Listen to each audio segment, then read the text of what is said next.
국회 상황 알아보겠습니다. 국회 본회의장 앞을 채웠던 군 병력은 철수했지만 여야 의원들은 밤을 새운 뒤 여전히 대응 방안을 논의하고 있습니다.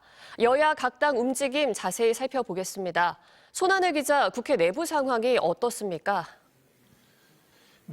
제가 지금 나와 있는 곳이 국회 본청 3층 본회의장 바로 앞입니다. 오늘 새벽에 제 바로 뒤에 보이는 본회의장에서 계엄 해제 요구 결의안이 의결이 됐습니다. 그리고 이 의결을 하기 위해서 바로 이곳이 국회 보좌진들이 총기로 무장한 계엄 군인들의 진입을 막기 위해 최후의 저지선을 쌓았던 곳입니다. 지금도 깨진 나무문과 소화기 등이 어지럽게 널려 있고 주변을 보면 이 사무 집기와 책상, 냉장고, 박스들로 바리케이트를 쳐진 모습들이 아직도 치워지지 않고 있습니다.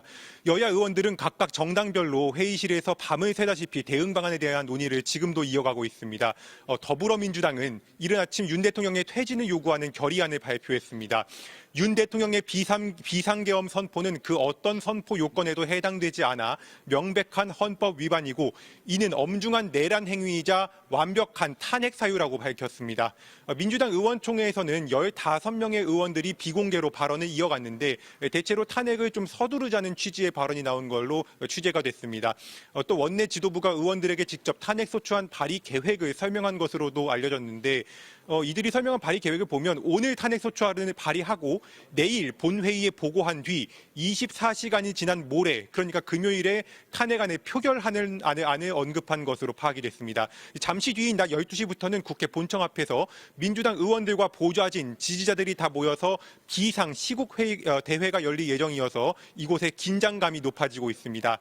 조국혁신당도 조금 전 윤석열 대통령의 탄핵 소추안을 이곳 로텐더홀에서 발표를 했는데 이번 비상계엄은 내란죄이자 반란 행위에 해당한다며 하야나 탄핵 여부와 관계없이 윤 대통령에 대한 엄정 수사가 불가피하다고 말했습니다. 개혁신당 역시 긴급 최고위원회의가 막 끝났는데 방금 들어온 소식에 따르면 개혁신당도 탄핵을 당론으로 정했다고 하고요. 지금 용산 대통령실로 찾아가서 항의를 할 계획이다 이렇게 알려지고 있다. 이렇게 소식이 들어오고 있습니다. 대통령을 탄핵 소추하려면 200명의 동의가 필요하기 때문에 여당 의원 최소 8명이 합류를 해줘야 가결이 됩니다. 국민의힘은 아침 8시부터 의원총회를 지금 3시간 가까이 열고 있습니다. 그런데 그 직전 열린 비공개 지도부 회의에서 윤석열 대통령의 국민의힘 탈당, 국무위원 전원 사퇴, 김용현 국방장관의 지체 없는 해임 이렇게 세 가지를 윤 대통령에게 요구한다는 데 뜻을 모은 것으로 파악이 됐습니다. 한동훈 대표는 참담한 상황에 대해 집권 여당으로서 국민들께 송구스럽다며 책임 있는 모든 관계자들에게 책임을 묻겠다고 했습니다. 입법부 수장인 우원식 국회의장도 지금 분주히 움직이고 있습니다. 오전에 무장 군병력 진입으로 파손됐던 국회 상황을 살펴본 우 의장은 지금 그러니까 10시 45분경부터 주한 미국 대사와 통화를 하고 있습니다. 또 비상계엄 재발동과 탄핵 가능성 등에 대비해 당분간 의장 공관으로 퇴근하지 않고 국회 집무실에서 도시락으로 식사를 해결하는 등 무기한 비상 대기하기로 했습니다. 국회 상황 더 들어오는 대로 전해드리겠습니다.